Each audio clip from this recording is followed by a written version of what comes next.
नमस्कार दोस्तों, आप लोगों का मेरे इस यूट्यूब चैनल पर बहुत बहुत स्वागत है। आज हम लोग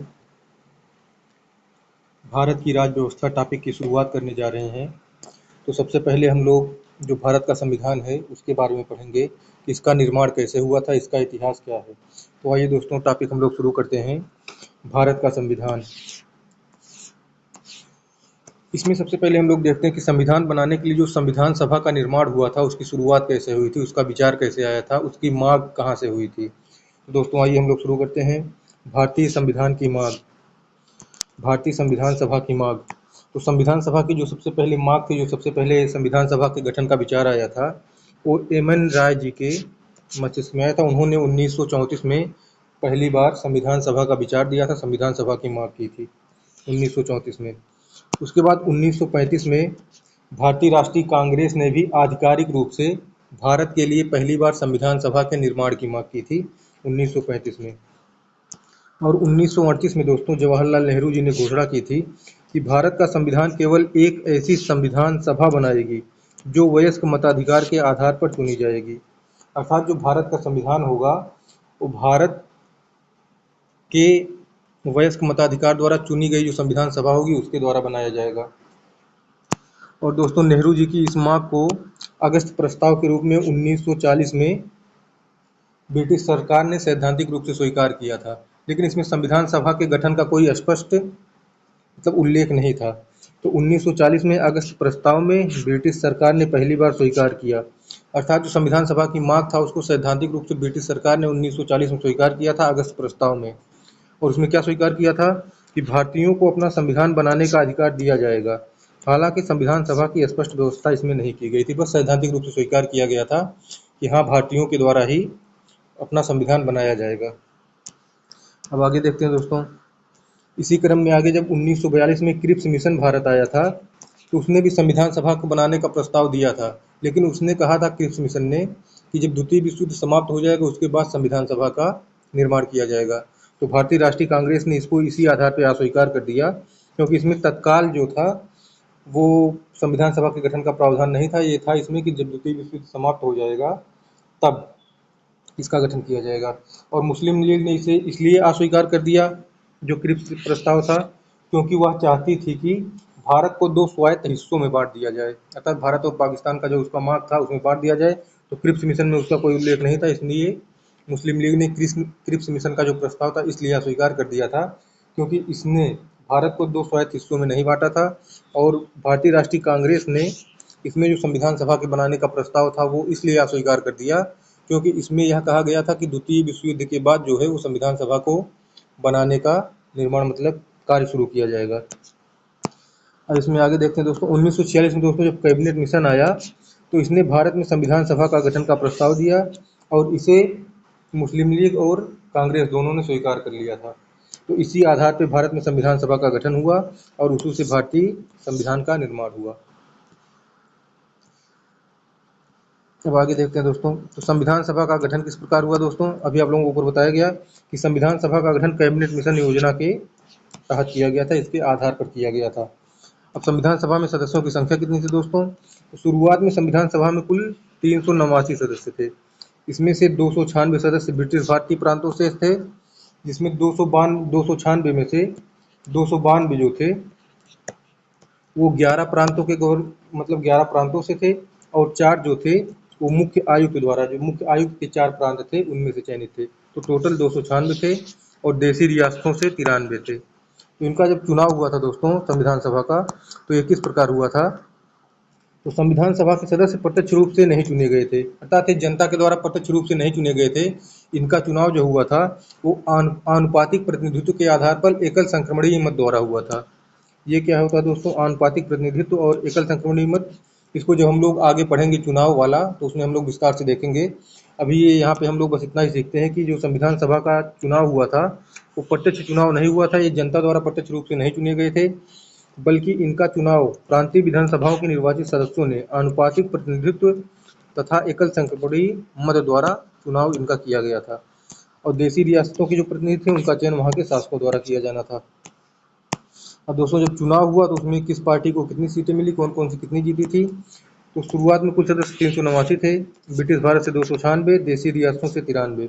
तो जब 296 के लिए चुनाव हुआ दोस्तों, तो इसमें कांग्रेस ने 208 सीटें जीती थी, मुस्लिम लीग ने 73 सीटें जीती थी और अन्य ने 15 सीटें जीती थी। अब आगे देखते हैं दोस्तों, अब जब संविधान सभा का चुनाव हो गया, उसका गठन हो गया, तो उसकी जो पहली बैठक थी वो 9 दिसंबर 1946 को हुई। पहली बैठक कब हुई? 9 दिसंबर 1946 को। और इसमें कोई अस्थायी अध्यक्ष नहीं चुने गए थे, तो सच्चिदानंद सिन्हा जी को अस्थायी अध्यक्ष बनाया गया 9 दिसंबर 1946 को। लेकिन 11 दिसंबर 1946 को डॉक्टर राजेंद्र प्रसाद को संविधान सभा का अस्थायी अध्यक्ष चुन लिया गया। और भारतीय संविधान सभा के 2 उपाध्यक्ष भी थे, वो थे एच.सी. मुखर्जी और वी.टी. कृष्णामाचारी। तो दोस्तों इसकी पहली बैठक हुई थी 9 दिसंबर 1946 को, जिसमें कोई अस्थायी अध्यक्ष नहीं था और इसमें सच्चिदानंद सिन्हा जी को अस्थायी अध्यक्ष बनाया गया था। 11 दिसंबर 1946 को डॉक्टर राजेंद्र प्रसाद को अस्थायी अध्यक्ष चुन लिया गया और संविधान सभा में 2 उपाध्यक्ष भी थे, एच.सी. मुखर्जी और वी.टी. कृष्णामाचारी। अब आगे देखते हैं दोस्तों, जब संविधान सभा का गठन हो गया तो इसमें नेहरू जी ने एक उद्देश्य प्रस्ताव प्रस्तुत किया था। तो उद्देश्य प्रस्ताव क्या है दोस्तों? उद्देश्य प्रस्ताव भारतीय संविधान के निर्माण का वैचारिक आधार था। इसी के आधार पर आगे चलकर संविधान की प्रस्तावना तैयार की गई। और उद्देश्य प्रस्ताव किसने प्रस्तुत किया था दोस्तों? को प्रस्तुत किया था तो 13 दिसंबर 1946 को जवाहरलाल नेहरू ने संविधान सभा में उद्देश्य प्रस्ताव प्रस्तुत किया था। 13 दिसंबर 1946 को। 9 दिसंबर को पहली बैठक हुई थी, 11 दिसंबर को डॉक्टर राजेंद्र प्रसाद को अस्थायी अध्यक्ष चुन लिया गया और 13 दिसंबर को पंडित जवाहरलाल नेहरू ने संविधान सभा में उद्देश्य प्रस्ताव प्रस्तुत किया। और ये उद्देश्य प्रस्ताव दोस्तों 22 जनवरी 1947 को संविधान सभा द्वारा इसको सर्वसम्मति से स्वीकार कर लिया गया। अब उद्देश्य प्रस्ताव के दोस्तों प्रमुख बिंदु क्या क्या थे? तो उद्देश्य प्रस्ताव के महत्वपूर्ण बिंदु हैं दोस्तों जो भारतीय प्रस्तावना में वर्तमान में सम्मिलित है। इसमें जैसे है कि भारत को स्वतंत्र संप्रभु गणराज्य बनाया जाएगा, भारत एक संघ होगा जिसमें सभी राज्य शामिल होंगे, शासन की संपूर्ण शक्ति जनता में निहित होगी, सभी नागरिकों को सामाजिक, आर्थिक और राजनीतिक न्याय मिलेगा, विचार, अभिव्यक्ति, विश्वास, धर्म, उपासना, व्यवसाय और अवसर की स्वतंत्रता सुनिश्चित की जाएगी, समानता तथा अल्पसंख्यकों, पिछड़े वर्गों और जनजातीय क्षेत्रों के अधिकारों की रक्षा की जाएगी, भारत की एकता, अखंडता और संप्रभुता सुरक्षित रखी जाएगी, विश्व शांति और मानव कल्याण को बढ़ावा दिया जाएगा। तो ये सारे जो दोस्तों थे मुख्य मुख्य टॉपिक, ये उद्देश्य प्रस्ताव के में सम्मिलित थे। अब उद्देश्य प्रस्ताव जब वो दोस्तों पास हो गया, तो जब भारत के संविधान के का पूरा एक स्ट्रक्चर तैयार करना था, उसको तैयार करने के लिए विभिन्न प्रकार की समितियां बनाई गई, जिसके अलग अलग लोग अध्यक्ष थे। तो कौन कौन सी समितियां दोस्तों बनाई गई, कितनी समितियां थीं? तो संविधान सभा की समितियां हम लोग देखते हैं। भारतीय संविधान का निर्माण सुचारू रूप से करने के लिए संविधान सभा ने 22 प्रमुख समितियों का गठन किया था। इनमें से 8 प्रमुख मतलब 8 बड़ी समितियां थी और अन्य छोटी समितियां, लघु समितियां थी। टोटल 22 समितियों का गठन किया गया था, जिसमें 8 बड़ी समितियां थी और बाकी अन्य छोटी समितियां थी, लघु समितियां थी। तो इन समितियों को देखते हैं दोस्तों, बड़ी समितियां कौन कौन सी थीं? 8 प्रमुख समितियां, बड़ी समितियां जो थीं। तो पहली थी दोस्तों संघ शक्ति समिति, यूनियन पावर कैबिनेट। इसके 2 अध्यक्ष थे, वो जवाहरलाल नेहरू जी थे। उसके बाद थी संघ संविधान समिति, इसके भी अध्यक्ष जवाहरलाल नेहरू जी थे। फिर प्रांतीय संविधान, प्रोविंशियल कॉन्स्टिट्यूशन कमेटी, इसके अध्यक्ष थे सरदार वल्लभ भाई पटेल जी। उसके बाद सलाहकार समिति दोस्तों, जैसे मूल अधिकारों पर, अल्पसंख्यकों की और ट्राइबल या जनजाति एरिया के जो कैसा संविधान उनका बनाया जाएगा, इस पर सलाह देने के लिए जो समितियां बनाई गई थी, उसके अध्यक्ष थे डॉक्टर वल्लभ भाई पटेल। तो सलाहकार समिति के अध्यक्ष थे डॉक्टर वल्लभ भाई पटेल। प्रारूप समिति के डॉक्टर भीमराव अंबेडकर, नियम समिति के डॉक्टर राजेंद्र प्रसाद, संचालन समिति के डॉक्टर राजेंद्र प्रसाद, राज्य समिति या देसी रियासत समिति, इसके थे जवाहरलाल नेहरू। तो दोस्तों समितियां बहुत इंपॉर्टेंट हैं, ये पेपर में एमसीक्यूज में जब आता है तो इनको मिलान करने के लिए आता है या ऑप्शन में भी दिया जाता है, तो आप लोग इसको याद कर लीजिएगा। संघ शक्ति समिति जवाहरलाल नेहरू, संघ संविधान समिति जवाहरलाल नेहरू, प्रांतीय संविधान समिति सरदार वल्लभ भाई पटेल, सलाहकार समिति सरदार वल्लभ भाई पटेल, प्रारूप समिति डॉक्टर भीमराव अंबेडकर, नियम समिति डॉक्टर राजेंद्र प्रसाद, संचालन समिति डॉक्टर राजेंद्र प्रसाद, राज्य समिति या देसी रियासत समिति जवाहरलाल नेहरू। अब आगे देखते हैं दोस्तों, इसमें से जो सबसे इम्पोर्टेंट समिति थी वो थी प्रारूप समिति। तो आइए प्रारूप समिति के बारे में हम लोग थोड़ा देख लेते हैं। यहाँ पे दोस्तों प्रारूप समिति, इसका गठन कब किया गया था दोस्तों? इसका गठन किया गया 29 अगस्त 1947 को। इसके अध्यक्ष थे डॉक्टर भीमराव अंबेडकर। इसमें दोस्तों टोटल कुल 7 सदस्य थे, मतलब एक अध्यक्ष और 6 सदस्य, टोटल 7 लोग इसमें थे। इसमें कौन कौन से थे दोस्तों? डॉक्टर भीमराव अंबेडकर ये इसके अध्यक्ष थे प्रारूप समिति के। एन गोपाल स्वामी आयंगर इसके सदस्य थे।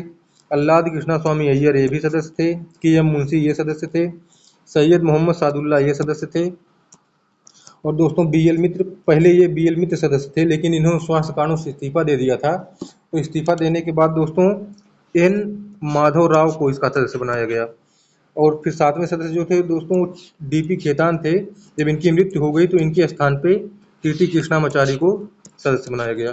तो दोस्तों एक पूरी 7 सदस्यीय समिति थी, जिसमें एक अध्यक्ष थे और 6 सदस्य थे।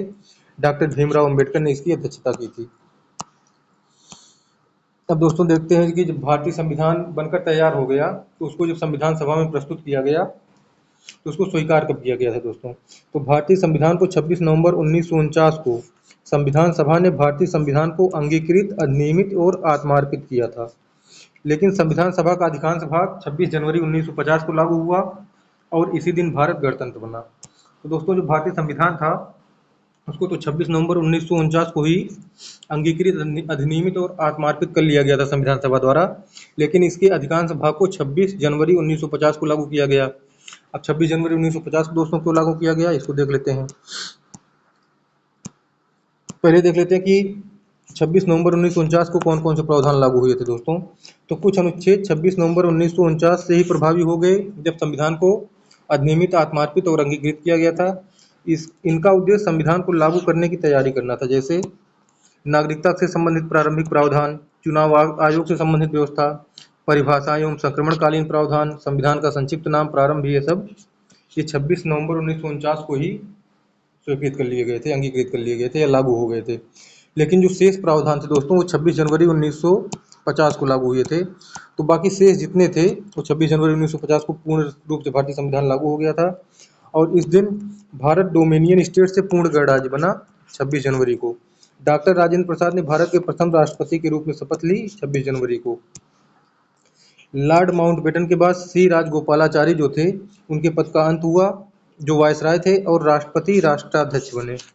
और भारत सरकार अधिनियम 1935 के तहत जो संचालित होता था वो समाप्त हो गया। भारतीय संविधान के तहत पूरी व्यवस्था संचालित होने लगी। अब दोस्तों देखते हैं कि ये 26 जनवरी की तिथि क्यों चुनी गई थी इसको देख करने के लिए। तो जो दोस्तों लाहौर अधिवेशन हुआ था 1929 में, तो लाहौर अधिवेशन जब हुआ था 1929 में, तो उसमें 26 जनवरी को पूर्ण स्वराज दिवस मनाए जाने का निर्णय लिया गया था। तो 26 जनवरी 1930 को पूर्ण स्वराज दिवस मनाया गया था। उसके बाद हर 26 जनवरी को पूर्ण स्वराज दिवस मनाया जाता था और इसका निर्णय लिया गया था लाहौर अधिवेशन 1929 में। लाहौर अधिवेशन 1929 में। तो इसी जो पूर्ण स्वराज दिवस मनाया जाता था, इसकी स्मृति को बनाए रखने के लिए, उसकी ऐतिहासिकता को बनाए रखने के लिए, उसको सम्मान देने के लिए ही 26 जनवरी को जो भारत का संविधान था वो पूर्ण रूप से लागू किया गया। उसमें दिया गया कि 26 जनवरी का चयन इसलिए किया गया क्योंकि 26 जनवरी 1930 को भारतीय राष्ट्रीय कांग्रेस ने पूर्ण स्वराज दिवस मनाया था और इसका प्रस्ताव पास हुआ था लाहौर अधिवेशन 1929 में कि 26 जनवरी 1930 को पूर्ण स्वराज दिवस मनाया जाएगा। संविधान निर्माताओं ने उस ऐतिहासिक दिन को सम्मान देने के लिए संविधान को 26 जनवरी 1950 को लागू किया। दोस्तों यहाँ पे हम लोगों ने देख लिया कि संविधान का निर्माण कैसे हुआ था, संविधान सभा की मांग कैसे हुई थी, पहली बार मांग किसने की थी, उसका गठन कैसे हुआ, चुनाव कैसे हुआ, कौन कौन सी समितियां थी, कब उनका अधिवेशन हुआ, कब प्रस्ताव पास हुआ, कब लागू हुआ। तो दोस्तों आज के वीडियो में बस इतना ही। अगले वीडियो में हम लोग दूसरे टॉपिक के साथ आएंगे। तो अगर दोस्तों आप लोगों को आज का वीडियो पसंद आया हो तो वीडियो को लाइक कीजिए, शेयर कीजिए और चैनल को सब्सक्राइब कीजिए। बहुत बहुत धन्यवाद।